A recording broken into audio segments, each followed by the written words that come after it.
সেটা চেয়েছি আল্লাহর দরবারে। যদি আপনার তেরপোলের প্রয়োজন হয়, বন্যাতে যেমন প্লাবিত হলো, যার তেলপুরের প্রয়োজন সে না যত ঝগড়া করছে পঞ্চায়েতে, যার প্রয়োজন নেই সে বেশি ঝগড়া করছে। যাই হোক, ওটা আলাদা ম্যাটার। তো ওই তেলপোল চাইতে গেলে সরকারের দ্বারস্থ হয় না, হয় না? সরকারি দপ্তরে যায় না, যায় না? গেলে তবে তো পাবেন নাকি? বাস যদি দপ্তরে নাও যেতে হয়, সরকারি যে রুলস আছে, ফর্ম ফিল আপ করতে হবে, আপনার কি মানে অসুবিধা হয়েছে সেটা সরকারকে জানালে তবে তো দেবে, তবে তো পাবেন নাকি? তা আপনার লক্ষ্মী ভান্ডার আপনার স্ত্রী পায়, এমনি পায় কি? সবকিছু জমা দিতে হয়েছে তবেই না পাচ্ছে। তাহলে আল্লাহ আপনি এগুলো পাওয়ার জন্য যা সরকার বলছে করছেন, তা আল্লাহ জান্নাত পাওয়ার জন্য চাইতে হবে না, হবে না? এটা নবী শিখিয়েছে। দোয়াটা বললাম, যদি আরবিটা নাও বলতে পারেন, প্রত্যেকটা ফরজ নামাজের পরে আল্লাহর কাছে বাংলায় বলবেন, আল্লাহ আপনার জান্নাতের আশা রাখছি, জাহান্নামের আগুন থেকে আশ্রয় দেবে। বলছে যে বলবে আল্লাহ তাকে দেবে, আর কেউ যদি না বলে জাহান্নাম আল্লাহকে বলে, আল্লাহ এই তো আপনার বান্দা নামাজ পড়ছে ঠিক আছে, কিন্তু এই তো আমি যে আগুন শাস্তি দেওয়া হবে, এই তো আমার থেকে আপনার কাছে আশ্রয় চাইছে না, জাহান্নাম এরকম বলে। তা আল্লাহর দরবারে প্রত্যেকটা ফরজ সালাতের পরে এই দোয়াটা পড়বেন, আল্লাহ যেন তৌফিক দান করে। পড়েন আল্লাহুম্মা আমিন। এই যে আমরা ছেলের অপারেশন, ডিপ্রেশনে, টেনশনে ঘুমাতে পারি না, জাহান্নামের ভয়ে কোনোদিন আমাদের টেনশন হয়? এই কয়েক বছর আগে আইপিএল খেলা হচ্ছে, এক বলে 6 রান বাকি, ব্যাট করছে ধোনি। যদি 6টা মেরে দেয় কলকাতা হেরে যাবে, আর যদি ধোনি 6টা না মারতে পারে কলকাতা জিতে যাবে। কয়েক বছর আগে হয়েছিল।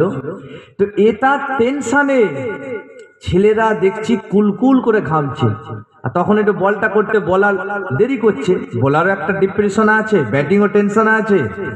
যখন দেরি করছে এরাও মানে কুলকুল করে ঘামছে, মানে এমন ঘামছে যদি ধোনি নাও মারতে পারে ওর পয়সা কমে যাবে নাকি? দেশ থেকে বার করে দেওয়া হবে। মারলে ম্যাচটা জিতবে, না মারলে হারবে। এত টেনশন করছে, মনে হচ্ছে না তার আব্বা মা, মাফ করবেন, শরীর খারাপ হলে অত টেনশন হয় না। অনেক ছেলে আছে মায়ের শরীর খারাপ, একটু মনও খারাপ হয়নি, দাঁড়িয়ে দাঁড়িয়ে টেনশন হয়নি, কোনো চিন্তাও হয়নি। এমনও অনেক ছেলে আছে মা আব্বাকে তাচ্ছিল্য করে, সমাজের বুকে আছে, মায়ের সঙ্গে অসৎ ব্যবহার করে। কিন্তু আল্লাহর কোরআন শরীফ আল্লাহ পাক বলছেন, ফালা তাকুল্লাহুমা উফ।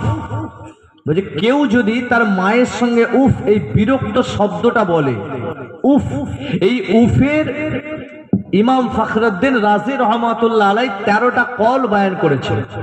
মানে 13টা উনি কল বলেছেন, তার মধ্যে দুটো বলছি। শুধু মায়ের সামনে কেউ যদি উফ, এই বিরক্ত শব্দটা, বিরক্ত কোনটাকে বলে? আপনাদের ওয়াজ অসুবিধা হচ্ছে না তো? আমি এটা খুলে ওয়াজ করতে ভালোবাসি, ব্যাখ্যাটা না বললে কি করে বুঝবেন? অসুবিধা হচ্ছে না তো? নাহলে ঘটনা ধরে শেষ করে দিতে হবে। এই যে উফ, এটা কোরআন শরীফে 15 পারায় আছে। বলছে হয়তো মা বয়সকালে একটা ছেলেকে একটা কথা বলতে যে মা বারবার বলে ফেলে, বয়স হয়ে গেছে, মেজাজটা খিটখিটে হয়ে গেছে, বলে না, বলে না, ওটাকে দোয়া মনে করে চুপ করে থাকবে। যদি এটা আপনি বলে ফেলেন, আরে একটা কথা বারবার কেন বলছে, এই তো বললাম এনে তো, এটাও আল্লাহ পাক বলছেন বলা যাবে না। যদি তুমি বলো, ওই উফের যে 13টা কওল ইমাম ফখরুদ্দিন রাজি রহমাতুল্লাহ আলাই বলছেন, আমি দুটো বলছি। বলছে একটা যদি এক মুঠো ধুলো হাতেতে তুলে ফুঁক দেয়, ধুলোটা যেমন উড়ে যাবে, তোমার মায়ের সঙ্গে অসৎ ব্যবহার করলে তেমন তোমার জীবনের আমলগুলোকে আল্লাহ ধুলোর মতো উড়িয়ে দেবে। আর দ্বিতীয় কওলটা বলছে, অনেক ছেলে আছে মা যদি শরীর খারাপ, হয়তো আরামবাগে ভর্তি আছে, গ্রাম থেকে ফোন যাচ্ছে, কোথায় রে, আয় বাইরে থেকে চলায়। সে বাইরে থেকে ফোন করে বলছে ক টাকা লাগবে বলো, ফোন পে করে দিচ্ছি, আর হসপিটাল নয় নার্সিং হোমে দাও, যত টাকা লাগবে আমি দিয়ে দিচ্ছি, আমি বাইরেতে খুব ব্যস্তর মধ্যে আছি, এখন কারবার রানিং চলছে, এখন যেতে পারছি না। কোন ছেলে যদি এমন বলে দেয়, তার জীবন আমল সব বেকার। কেন? মায়ের পায়ের তলায় জান্নাত। তার মানেটা কি? পায়ের তলাটা দেখলে আপনি কি পাবেন? ময়লা। মায়ের সেবাতে আল্লাহ জান্নাত রেখেছেন, তার অর্থটা হলো এটা। তো মা যেমন আমরা ছোটবেলায় মায়ের কোলেতে শীতের সময়েতে বাচ্চা ছেলে কত পেশাব করে ফেলে, কত পায়খানা করে ফেলে। মা কি তার বাচ্চাকে যদি মা জেগে থাকেন পেশাব অবস্থায় ঘুমাতে দেন? ভিজেতে বাচ্চাকে ঠান্ডা লেগে যায়। মা কাপড় চেঞ্জ করতে করতে মায়ের হয়তো ভিজে কাপড়ে রাত কেটে যায়, বাচ্চাটাকে শুকনো কাপড়টা মা দেয়, তার পায়খানা করে ফেলে সুন্দর করে পরিষ্কার করে। আজকে সেই বাচ্চা বড় হয়েছে, উপযুক্ত হয়েছে, মায়ের শরীর খারাপ, মা হয়তো মানে রোগের ভারেতে মা বিছানায় পেশাব করে ফেলছে, পায়খানা করে ফেলছে। এটা আল্লাহ পরীক্ষা নেবার জন্য দেয়, দেখি ছেলেরা খেদমত করে কিনা। তো অনেক ছেলে আছে, ইমাম ফখরুদ্দিন রাজি রহমাতুল্লাহ আলাইহি বলছেন, তুমি তোমার মায়ের পায়খানাটা আয়া রেখো না, তোমার স্ত্রীকে দিয়ে পরিষ্কার করিও না, তুমি যদি নিজে প্রেজেন্ট থাকো, উপস্থিত থাকো, মায়ের পায়খানাটা নিজে পরিষ্কার করো। এবং নাকেতে কাপড়ও দেওয়া যাবে না, কারণ ছোটবেলায় যখন আমরা পায়খানা করেছি, পেশাব করেছি, আমার মায়েরা কি নাকে কাপড় দিয়ে পরিষ্কার করেছিলেন? না, মা আমার কি করেছে? নাকে কাপড় দেয়নি। তাই যদি নাকে কাপড়টা দেন, মা যদি এতটুকুন দুঃখ পায়, আমার ছেলেটা ঘৃণা করছে, যদি এতটুকুনও কষ্ট পায়, মা হয়তো মুখে বলতে পারবে না, তো ইমাম ফখরুদ্দিন রাজি বলছেন জীবনের আমল বরবাদ। এতটুকুন যদি কষ্ট পায়, গন্ধ লাগছে, গন্ধ সহ্য করবে, আমার মায়ের পেশাব, আমার মায়ের পায়খানা আপনি যদি পরিষ্কার করে দেন, আর মা যদি রাজি হয়ে যায়, হাসরের ময়দানে ওয়েস কুরুনির কাতারে দাঁড় করিয়ে আল্লাহ দয়ার জান্নাত নসিব করে দেবেন। জোরে বলেন সুবহানাল্লাহ।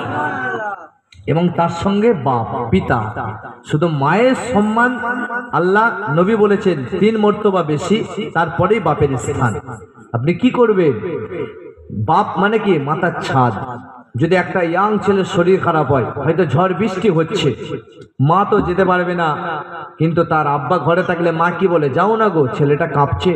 দেখবেন বজ্রপাত পড়লে, ঝড় হলেও তার আব্বাটা যায়, ডাক্তারখানা বন্ধ থাকলেও ডাক্তারের ঘরে যে একটা ওষুধ দাও না, ছেলেটা খুব কাঁপছে, আব্বারা বলে না? বলে। সে আব্বা যখন বয়স হয়ে যাবে, আব্বারও খিদমত করতে হবে।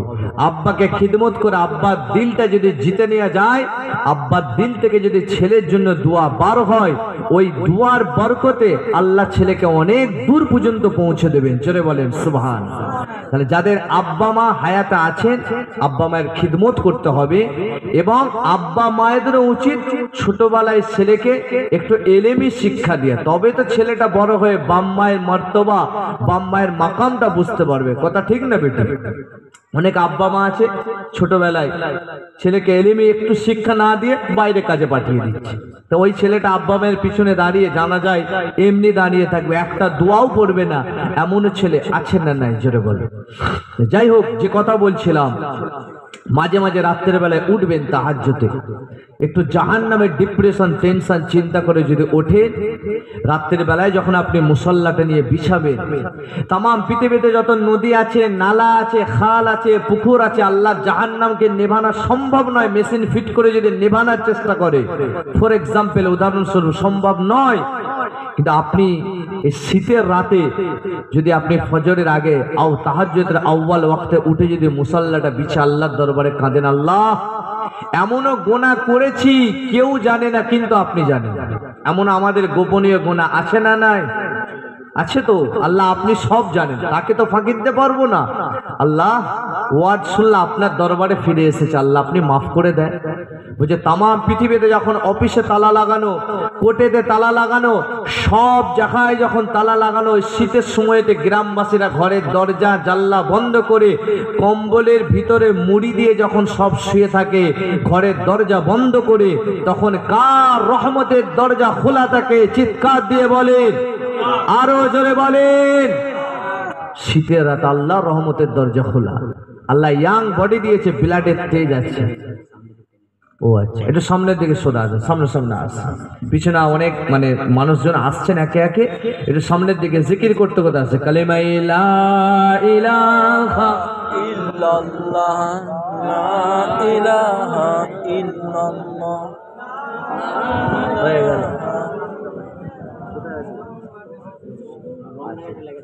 আচ্ছা আচ্ছা, তো যাই হোক, ওই রাত্রের বেলায় উঠে যখন আপনি আল্লাহ রহমতের দরজা খোলা আছে, আল্লাহর দরবারে চাইবেন, আল্লাহ এত খুশি হয়, আহ আমার বান্দা আমার কাছে ফিরে আসছে, তখন আমার আল্লাহ পাক ওই বান্দাকে এমন ক্ষমা করে, আর 2 ফোঁটা চোখের পানি যদি আপনি ফেলে দেন, মিশকাত শরীফ হাদিস শরীফে এসেছে, লিকুল্লি জামবিন কাতরাতিন মিসলা উহুদিন, বলছে আপনার 2 ফোঁটা চোখের পানি যেমন উহুদ পাহাড়ের সমতুল্য আল্লাহ সওয়াব দেবে। 2 ফোঁটা চোখের পানি যদি ফেলে দেন, 1 উহুদ পাহাড় পরিমাণ আপনার নামে আল্লাহ পাক নেকি দেবেন। আর সে 2 ফোঁটা চোখের অশ্রুর বিনিময়ে আমার আল্লাহ জাহান্নামের আগুনটা আপনার জন্য হারাম করে দেবেন। জোরে বলেন সুবহানাল্লাহ।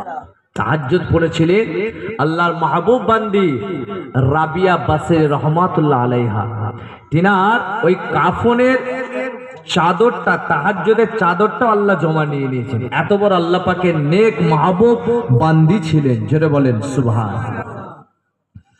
এ ছেলেরা, যুবকেরা, এ নবী পাকের প্রেমিকেরা, আল্লাহ পাক কোরআন শরীফে তাহাজ্জুদের ব্যাপারে বলেছেন, ওয়া মিনাল লাইলি ফাতাহাজ্জাদ বিহি নাফিলাতাল লাক আসা আইয়াবআসাকা রাব্বুকা মাকামান মাহমুদা।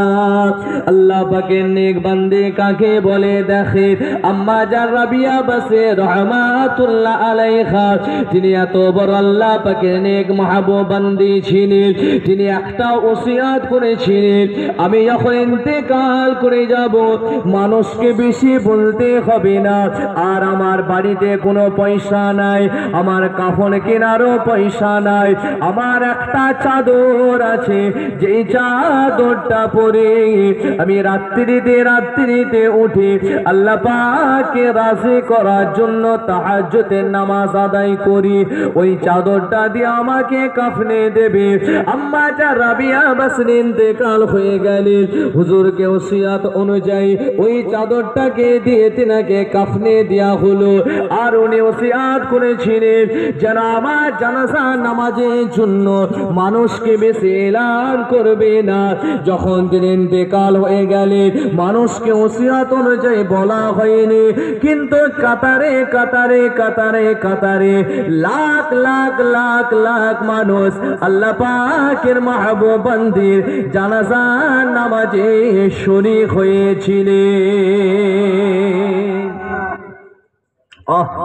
নেক বান্দি আল্লাহর ওলিরা বলে না, যেমন পীরনগরের আব্বা হুজুর পীর কেবলা হযরত আব্দুল আজিজ কেরমানি, যাকে আমরা আব্বা হুজুর বলে চিনতাম, উনি কি নিজেকে বিশাল ঠাটবার দেখিয়েছেন?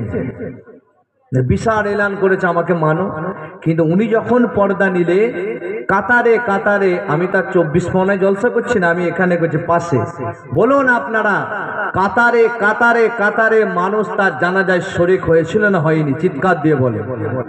এত মানুষ জায়গা দেওয়া যায়নি। গায়ের কম আমাদের হিন্দু ভাইদের বাড়ি, তারা বাড়ি ছেড়ে বলছে তোমরা তোমাদের পীর বাবাকে শেষ বিদায় জানাও, আমাদের ফসলের উপরেও দাঁড়িয়ে যাও, ফসল নষ্ট হয়ে যাক, কোনো ব্যাপার নেই। কেন? তিনি তো বিশাল ধনী ছিলেন না। একটা চ্যাটায় বসতেন, একটা গোল জামা পরতেন, বেশিরভাগ কালো জামা।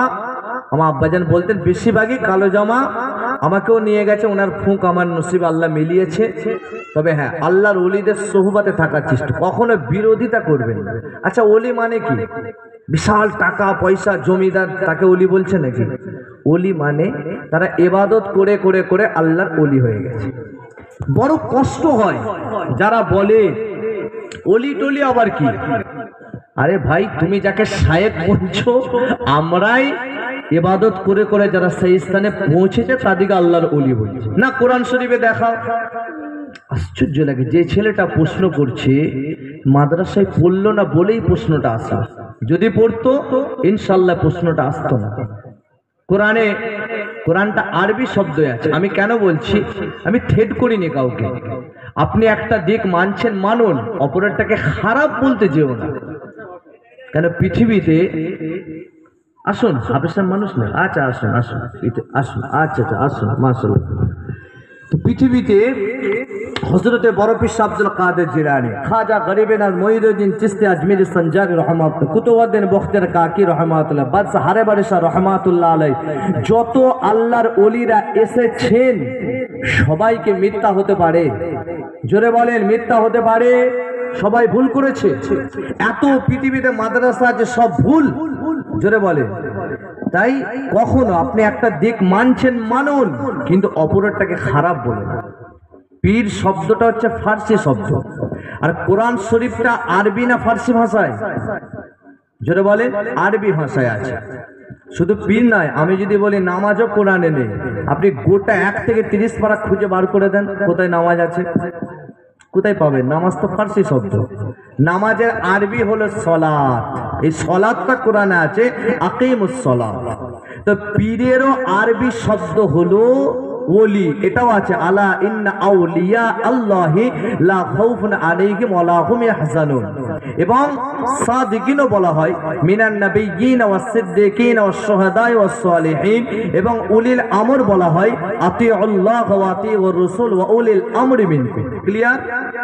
যেমন আমি যদি বলি রোজা দেখাও,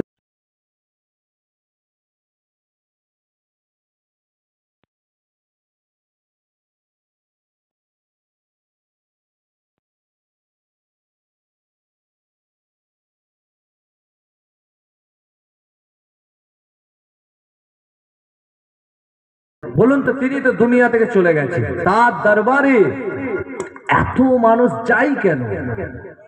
একটা লন্ডন থেকে রিपोर्टर এসেছে, लंदन থেকে বলছে हिंदुस्तान में एक ऐसा आदमी है जिसने तो मर चुका है लेकिन उसके मजार में सब धर्म का मानुष जाता है, राज क्या है? তো সেই খ্রিস্টানদের অনুসারীটা ভাবছে হিন্দুস্তান আজমির শরীফে একটা মাজার আছে, মানে আমাদের খাজা হুজুরের মাজার। তো সেখানে গেলে সেখানে সব মানুষ যায় কেন? উনি গেছেন, যাওয়ার পরে ভিতরে ঢুকে তাজকিরাতুল আউলিয়া কিতাবে লেখা আছে, বাইরে বের হওয়ার পরে উনি বলছে আলেম কে আছে, কি দেখেছেন উনি বলেননি। আলেমের কাছে গেছে তার ধর্ম ত্যাগ করে ইমানের নূরের কালেমা পড়ে মুসলমান হয়ে গিয়েছিলেন। জোরে বলেন সুবহানাল্লাহ। যিনি বেঁচে থাকাকালীন 90 লক্ষ কাফিরকে কালেমা পড়ালেন, তিনি আজও তিনার মাজার শরীফে সে কালেমা পড়াচ্ছেন, তার ফায়েজ আজও জারি আছে, কিয়ামত পর্যন্ত আল্লাহ জারি রাখবেন। জোরে বলেন সুবহানাল্লাহ। তো সে রাবিয়া বাসরি বলেছিলেন যে আমার জানা যায় লোককে বেশি বলবে না। তো হাজার হাজার লাখ লাখ মানুষ এসেছেন। রাবিয়া বাসরিকে যখন তাহাজ্জুদের ব্যাপারটা বোঝাচ্ছি, যখন কবরে শুইয়ে দেওয়া হলো, জানাজার নামাজ আদায় করে, তো কবরে শুইয়ে দেওয়ার পরে 2-3 দিন পরে তার খাদেমা প্রশ্ন করছেন স্বপ্নের মাধ্যমে, আম্মা জান আপনি কেমন আছেন? বলছে আলহামদুলিল্লাহ ভালো আছি। বলছে আপনার সেই চাদরটা কোথায় যেটাতে আপনাকে কাফনানা হলো? বলছে আল্লাহ আমার সব আমলগুলোকে কবুল করেছেন, আমার সেই চাদরকে আল্লাহ জমা নিয়ে আমাকে আল্লাহ জান্নাতি রেশমের কাফন কবরে পরিয়ে পরিধান করে দিয়েছেন। জোরে বলেন সুবহানাল্লাহ। কেন? বলছে আমি যে রাত জেগে জেগে জেগে জেগে জেগে জেগে আল্লাহকে রাজি করার জন্য উঠতাম, সেই আল্লাহ আমার উপরে রাজি হয়ে গেছে। জোরে বলেন সুবহানাল্লাহ। তো যাই হোক, একটু মাঝে মাঝে রাত্রের বেলা ওঠার চেষ্টা করবেন, আল্লাহ যেন তৌফিক দান করে। জোরে বলেন আল্লাহুম্মা আমিন। যে কথাটা আলোচনা করছিলাম, তাহলে বাদশাহ নুরউদ্দিন জঙ্গি রহমাতুল্লাহ আলাইহি, এখানেই তো বলছিলাম ফিরে তো আসতে হবে, নাহলে গুলিয়ে দিয়ে চলে গেলে তো আবার বলে কোথা থেকে ধরলো কোথায় ছাড়লো বুঝতেই পারলাম না। তো উনি ফজরের নামাজে মসজিদে চলে গেলেন। যে বাদশাহ যে মসজিদের মেম্বার শরীফ ইমামতির জায়গায় দাঁড়ালেন, কি দেশ! বাদশাহ নামাজ পড়াচ্ছেন, দেশের জনসাধারণ তারা বাদশার পিছনে ইক্তেদা করছেন। এ ছেলেরা, যুবকেরা, এ নবী পাকের প্রেমিকেরা, বাদশাহ নুরউদ্দিন জঙ্গি রহমাতুল্লাহ আলাইহি হুজুর আমার ফজরের নামাজে দাঁড়িয়ে গেলেন। আল্লাহ পাক কোরআন শরীফে জানিয়েছেন আকিমিস সালাতা লিদুলুকিশ শামসি ইলা গাসাকিল লাইলি ওয়া কুরআনাল ফাজর ইন্না কুরআনাল ফাজরি কানা মাশহুদা। বাদশা নিজে ইমামতি জায়গায় দাঁড়িয়ে গেলেন, ইমামতিটা করে ফেললেন। ফজরের নামাজ পড়ে তিনা যে প্রধান ছিল, তার যে মন্ত্রীর টিম ছিল, ওই মন্ত্রী যে প্রধান ছিল, যার নাম হলো হাফেজ জালালউদ্দিন রহমাতুল্লাহ আলাইহি, হাফেজ জালালউদ্দিনের কাছে চলে গেলেন। জালালউদ্দিন, তোমার সাথে আমার গোপন কথা আছে, গোপন কক্ষে চলে আসো। দেশে প্রাইম মিনিস্টারদের এক একটা গোপন কক্ষ থাকে, যেখানে গোপন মিটিং হয়। যেমন আজকাল সোশ্যাল মিডিয়ার জামানা, যেখানে গোপন মিটিং হয় ওখানে কোনো মিডিয়াকে ঢুকতে দেওয়া হয় না, তেমন গোপন কক্ষে চলে গেল। বাদশাহ জালালউদ্দিন রহমাতুল্লাহ আলাইহিকে বাদশাহ নুরউদ্দিন জঙ্গি রহমাতুল্লাহ আলাইহি প্রধান জালালউদ্দিনকে বলতে লাগলেন, আজকে রাতের বেলায় আমি একবার নয়, দুইবার নয়, তিনবার আমার নবী পাকের দিদার পেয়েছি। হাফেজ জালালউদ্দিন বলছে, তাহলে কি হয়েছে বলো? এটা তো বড় খুশনসিবের বিষয়। নবী পাক কি বললেন? ওই সময়তে বাদশা নুরউদ্দিন জঙ্গি বলতে লাগলেন, এ জালালউদ্দিন, বড় কষ্টের কথা। নবী পাক সাল্লাল্লাহু বলতে লেগেছেন যে তিনার মদিনা শরীফে দুজন মানুষ এসেছে, যারা আমার রাসূলুল্লাহকে ডিস্টার্ব করেছে। সঙ্গে সঙ্গে তার চেহারা মুবারকটা নবী আমার জানিয়ে দিয়েছে, যাদের চেহারায় দাঁড়িয়ে আছে, তাদের পাগড়ি আছে, তাদের জুব্বাটা তারা আরবিয়ান জুব্বা পরে আছে, সুরাতটা নবী পাক বলে দিয়েছে। বাদশা নুরউদ্দিন জঙ্গি কথা বলার পরে হাফেজ জালালউদ্দিন বলতে লাগলেন, এ বাদশা নুরউদ্দিন জঙ্গি, এখনই তুমি বেরিয়ে যাও, আজকে তোমাকে অন্য কাজে যুক্ত হতে হবে না, কেননা আমার নবী পাকের রওজা শরীফটা বড় বিপদগামীর মধ্যে আছে। সর্বপ্রথম বাদশা নুরউদ্দিন জঙ্গি রহমাতুল্লাহ আলাইহি তিনি স্বপ্নের কথাটা বললেন। বলার পরে যখন হাফেজ জালালউদ্দিন তিনি শুনলেন, শোনার পরে বলছে, এখনই চলে যাও। কেন? আমার রাসূলুল্লাহর রওজা শরীফটা বড় বিপদগামীর মধ্যে আছে। কিন্তু হাফেজ জালালউদ্দিন বলছে, আচ্ছা বাদশা নুরউদ্দিন জঙ্গি, তুমি তো আমার নবীর দিদার পেয়েছো, কেমন লাগলো দিদারটা পেয়ে? একটু তো শুনিয়ে যাও। যারা নবীর আশিক হয়, যদি আমাকে কেউ বলে, জাভেদ ভাই, আমি আজকে রাতে নবীর স্বপ্ন দেখলাম, তা আমি একবারও তাকে জিজ্ঞাসা করব না যে আমার নবীকে কেমন দেখলে? কিন্তু আমার নবীকে এত সুন্দর দেখতে ছিল, হাদিসে রওয়ায়াতে আছে, जिधर से देखो अल्लाह ने मेरा नबी को ऐसा बनाया, वासिम बनाया, जिधर से देखो नबी के हैंडसम लगता है। মানে বলছে কবি, যেই দিক থেকেই নবীকে দেখবে, পিছন থেকে দেখবে সুন্দর হ্যান্ডসাম লাগবে, সাইড থেকে দেখবে হ্যান্ডসাম লাগবে, মানে যেখান থেকেই নবীকে দেখবে আল্লাহ এত সুন্দর বানিয়েছে, সেখান থেকেই নবীকে সুন্দর লাগে। জোরে বলেন সুবহানাল্লাহ। আমার নবী এই চোখ মুবারক আল্লাহ এমন বানিয়েছে, সামাইলে তিরমিজি শরীফে আছে, তিরমিজি শরীফে সামাইল আছে, বলছে সুরমা পড়তেন না, মানে উনি সুরমা না পড়লে, সুরমা পড়লে যেমন ওনার চোখ দুটোকে দেখে সবসময় মনে হতো যেন একটা সুরমা পড়ে আছে। আমার আল্লাহ পাক নবীকে এমন বানিয়েছেন। জোরে বলেন সুবহানাল্লাহ। যখন নবী পাকের কথা এলো একটুখানি বলি শুনেন। মিশরের নবী করে আল্লাহ পাক ইউসুফ নবীকে পাঠিয়েছিলেন, এত সুন্দর চেহারা আল্লাহ পাক দিয়েছিলেন।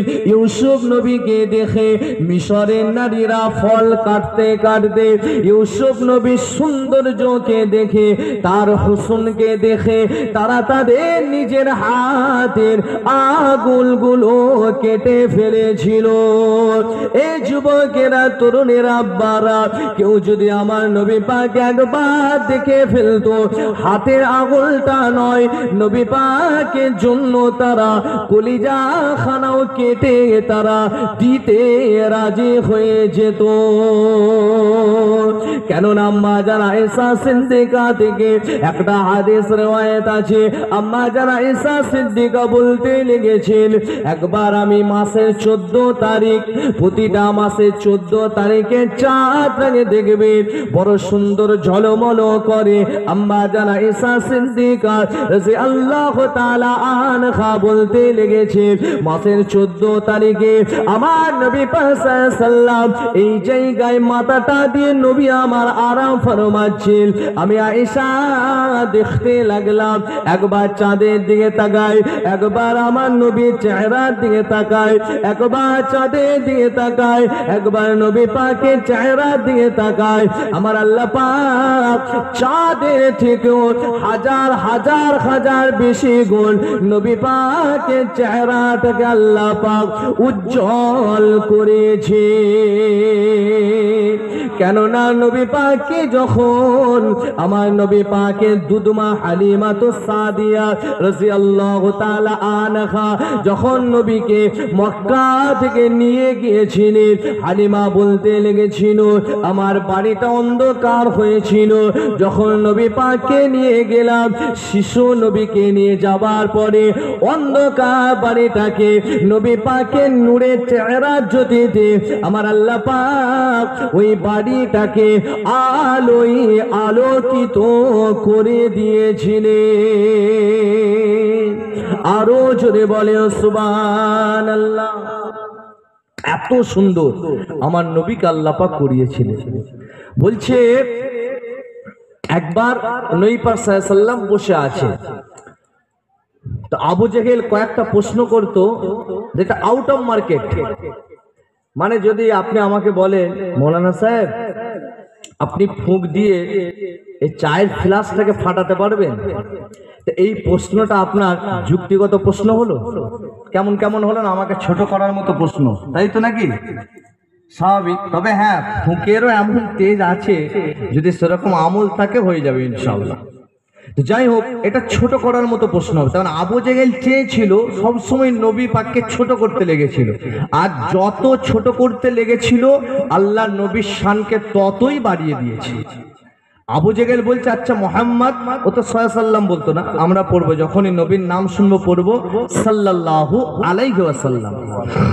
আবু জেহেল বলছে মুহাম্মদ সাল্লাল্লাহু, ওই যে আকাশের চাঁদ দেখতে পাচ্ছে, আপনি এখান থেকে আঙুলের ইশারা করে চাঁদটাকে দুটুকরো করতে পারবেন? তাহলে আপনাকে নবী বলে মেনে নেব। আরো দলবল নিয়ে এসছে, এরাও মেনে নেবে।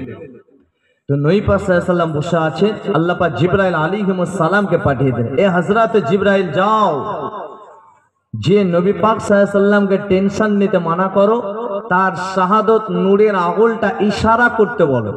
নবী পাক সাল্লাল্লাহু আলাইহি ওয়াসাল্লাম নূরের আঙুলটা ইশারা করলে আল্লাহ নবীর আঙুলের ইশারাতে আল্লাহ গোটা চাঁদকে দ্বিখণ্ডিত করে দিয়েছিলেন। জোরে বলেন সুবহানাল্লাহ।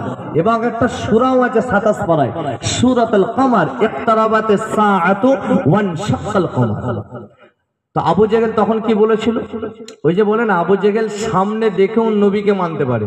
আমি যতই দলিল দিয়ে ওয়াজ করি, যদি আপনার মাইন্ডটা যদি আমার দিকে না থাকে, মাইন্ডটা যদি নেগেটিভ মাইন্ড হয়, আপনার কোনো কথাই ভালো লাগবে না, যতই দলিল দাও, যতই দাও। আরে আবু জেহেল নবীকে দেখে মানেনি, আমি মৌলানা দলিল দিয়ে বুঝাতে পারবো?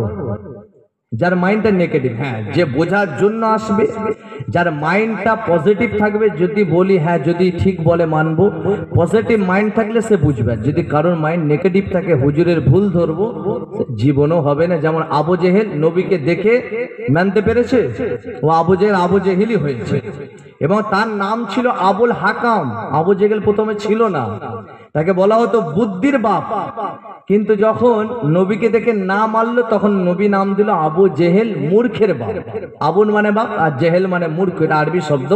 আবু জেহেল মূর্খের বাপ। ও তখন থেকে এই নামটাই ফেমাস। কেনই বা হবে না? হাম বলে তো বাত বলে, মেরা হাবিব বলে তো হাদিস বলে। জোরে বলেন সুবহান। আমরা বললে কথা হয়, নবী বললে শরিয়ত হয়ে যায়। কথা ঠিক না বেটি? তো আবু জেহেল মানেনি। যেমন আরেকটা উদাহরণ দিয়েছিলাম প্রথমে, মেনে আবু বকর, নামে না আবু জেহেল, আবার আব্দুর রহমান ইবনে উবাই ইবনে সুলুল। সে নবী পিছনে 10 বছর নামাজ পড়ে নবীকে মানেন, নবীর খারাপই চেয়েছে। তা আজকে এই যে ওয়াকাফ বিল কাদের জন্য, কেন উস্কেছে? আমরা আল্লাহর নাফরমানি করেছি বলে আল্লাহ জালেম বাদশা দিয়ে আমাদেরকে সাইজ করাতে চাইছে।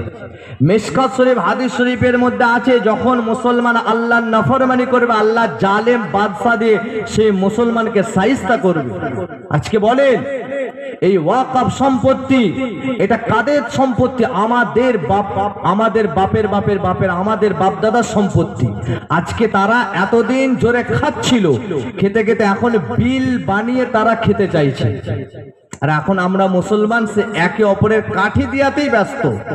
মাসলাক আপনি যেটা মানেন আপনার জায়গায় রাখেন, ইসলামের স্বার্থে এখন যখন আমাদেরকে রাস্তায় ধরে মারবে তখন দেখবেন কোন দল করে, মুসলমান মার, কথা ঠিক না বেটি?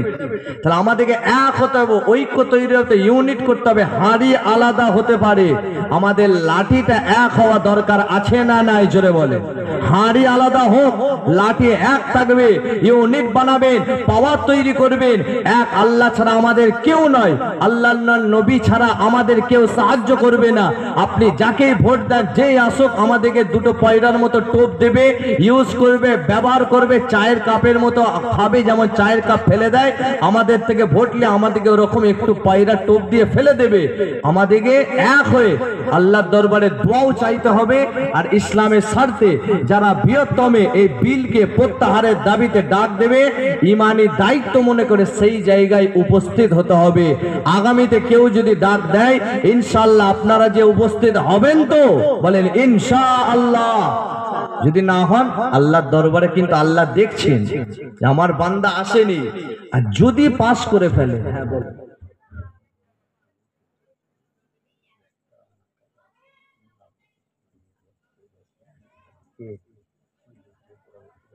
আচ্ছা আচ্ছা ঠিক আছে, পরবর্তী বক্তা চলে এসছে, 11:30 হয়েও গেছে। আপনাদের অসুবিধা হচ্ছে না তো? হলেও বসে থাকতে হবে, এখন বিরানি অনেক দেরি আছে। আচ্ছা দেখে একবার তাকবীর দেন তো। নারে তাকবীর, নারে তাকবীর, নারে তাকবীর। পয়েন্টটা কিন্তু মনে রাখবেন, বাদশাহ নুরুদ্দিন জঙ্গিকে স্বপ্ন দেখানো যে দুজন মানুষ মদিনা শরীফে এসেছে, ওখান থেকে একটু বলতে বলতে আমি এইদিকে আসলাম। আর যেটা বলছি প্রয়োজন দরকার আছে না, সত্যি বলছি। আজকে আপনি ডিপলি একটু চিন্তা করবেন, যদি পাস করে ফেলে আমাদের ভবিষ্যৎ কি? আমাদের জেনারেশন মারা গেলে কবরস্থানে আর কবর দিতে দেবেন, ওই একটা ভাগার টাইপের বানাবে, না হলে পোড়ানোর মতো কিছু বানাবে, নিয়ে প্যাক করে। যেমন করোনা হয়েছিল, অনেক মুসলমান মাটি পায়নি। এই আল্লাহ যে একটা গজব দিয়েছিলেন, এই গজবে শুনেছেন বা দেখেছেন আপনারা, যারা করোনা ভাইরাসে দিল্লির মতো হসপিটালে যখন মৃত্যুর মিছিল হয়েছে, অনেক মুসলমানকেও দেখা গেছে তারা বাড়ির লোকও যায়নি, তাদের জানাজাও হয়নি, গোসলও হয়নি, কবরও হয়নি, পলিথিনে প্যাক হয়েছে, আর জেসিবি দিয়ে গর্ত খুঁড়ে মাটির চাপা দিয়ে দেওয়া হয়েছে বা পুড়িয়ে দেওয়া হয়েছে। এই দৃশ্যও আমরা দেখেছি না দেখিনি? তেমন সেম হবে, মারা যাব, তোদের কবরস্থান কাগজ দেখাতে না পারলেই চল, হয় পুড়িয়ে দেবে, আর না হলে ওই ভাগাড়ে ফেলে দেবে, কিছু একটা বানিয়ে দেবে, ওখানে যে গলে গলে পুষতে হবে। আমাদের ছেলেরা আমাদিকে তারা কি করবে? গালাগালি করবে। আমাদের বাপেরা কি করেছিল যখন বিলটা পাস হয়েছিল? আন্দোলন করেনি? বলবে না, বলবে না? তো খুব গভীর ষড়যন্ত্র চলছে। নিজেদেরকে বাঁচতে গেলে ঐক্য হতে হবে, ইমানি দায়িত্ব মনে করে নামাজের মুসল্লাতে দোয়াও চাইবেন। যারা বৃহত্তম ডাক দেবে, কোনো মাসলাক দেখবেন না, ওই জায়গায় ইসলামের স্বার্থে এক হয়ে দাঁড়াবেন। আল্লাহ যেন এক হওয়ার তৌফিক দান করেন। জোরে বলেন আল্লাহুম্মা। আমরা সেই তাদের উত্তরসূরি, যদি শেষ হতাম তো বদরের প্রান্তরে হয়ে যেতাম।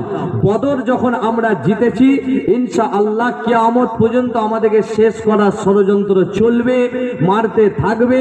তথাপিও কিয়ামত পর্যন্ত আমরা এই পৃথিবীতে আল্লাহ পাক রেখেছেন এবং রাখবেন। আল্লাহ যেন সবাইকে এক হওয়ার তৌফিক দান করে। পড়েন আল্লাহুম্মা আমিন। তো বাদশাহ নুরুদ্দিন জঙ্গি রহমাতুল্লাহ কথা বলতেছে, তো হাফেজ জালালউদ্দিন বলে নবীর একটু বলো, নবীর চেহারা সুরত নিয়ে জাস্ট একটুখানি বললাম। তো একবার আবু জেহেল একটা পাথর নিয়ে এসে বলছে, মুহাম্মদ সাল্লাল্লাহু আলাইহি সাল্লাম আপনি বলেন তো যে আমার হাতের মুঠোয় কি আছে, যদি আপনি বলতে পারেন নবী বলে মেনে নেব। তো নবী বলছেন, আবু জেহেল আমি বলবো না, তোর হাতের মুঠোয় যেটা আছে ও বলবে। কি ব্যাপার, ই আবার কি? বলছে হ্যাঁ। তখন আবু জেহেল দাঁড়িয়ে আছে, নবী বলছেন বলো।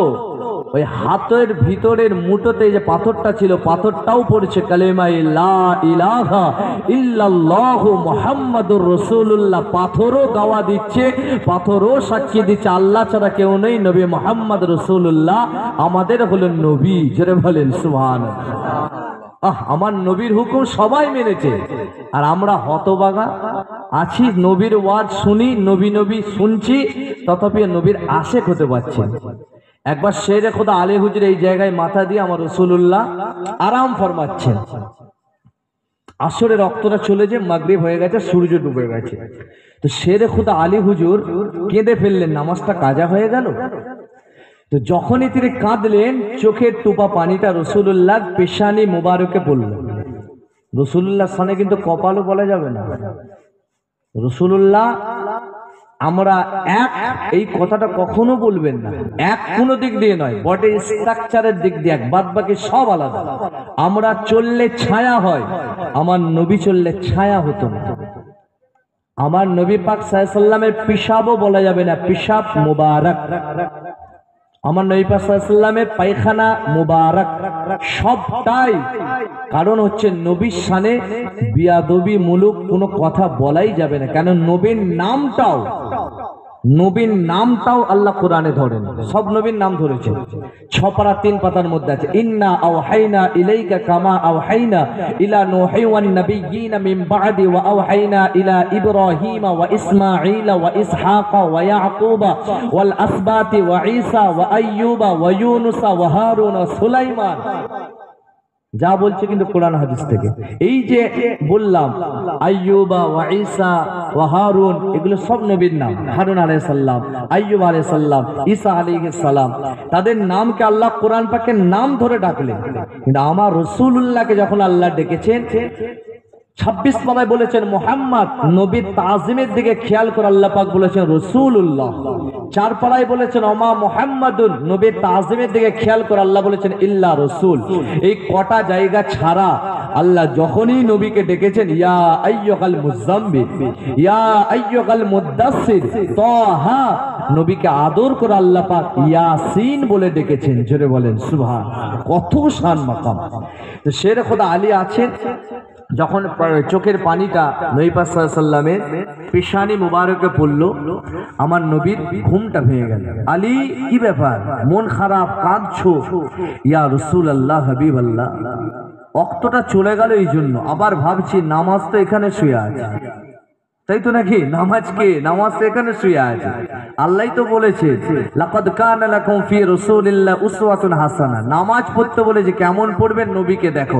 রোজা রাখবেন, নবীকে দেখো। ব্যবসা করবেন, নবীকে দেখো। কথা বলবেন, নবীকে দেখো। কেমন করে ব্যবহার করবেন, নবীকে দেখো। লাকাদ কানা লাকুম ফি রাসূলিল্লাহি উসওয়াতুন হাসানাহ। নবীকে উত্তম মডেল করলাম, নবী যেমন বলেছে তুমি তেমন করো। তা আমি তো ভাবলাম আপনি এখানে শুয়ে আছেন, নামাজ তো এখানে, ওই জন্য আবার কান্না থামিয়ে চুপ করে আছে। নবী পাক সাল্লাল্লাহু আলাইহি ওয়াসাল্লাম বলছে, আলী নামাজটা তুমি ওয়াক্তে পড়বে না কাজা? বুঝি ইয়া রাসূলুল্লাহ, সূর্য তো ডুবে গেছে। আলী যেটা বলছে কথা বাড়াও না, ওয়াক্তে পড়বে না কাজা পড়বে? ইয়া রাসূলুল্লাহ, ওয়াক্তে পড়লেই তো ভালো হয়। আল্লাহর নবী আবার শাহাদাত আগুল দিয়ে ইশারা করলেন, ডুবা সূর্য। আবার নবী পাক সাল্লাল্লাহু আলাইহি ওয়াসাল্লাম ইশারা করলেন, ডুবা সূর্যকে আল্লাহর নবীর আগুলের ইশারায় আল্লাহ আবার তুলে দিলেন, আলী তুমি ওয়াক্তেই আসর পড়ো। জোরে বলেন সুবহানাল্লাহ। তাহলে নবীর কথাতে চাঁদও শুনছে, সূরজও শুনছে, সব জায়গায় নবীর হুকুম চাঁদও মেনেছে, সূর্যও মেনেছে। আমাদেরকে মানতে হবে না? হবে না? মানবেন তো ইনশাআল্লাহ। আল্লাহ যেন তৌফিক দান করে। পড়েন আল্লাহুম্মা আমিন। তো বাদশা ফজরের নামাজ পড়ে হাফেজ জালালউদ্দিনকে বলে এই ব্যাপার, আজকে রাত্রিতে আচ্ছা ঠিক আছে, বক্তা এসে গেছেন, উনি আসুক, আসলেই ছেড়ে দেবো।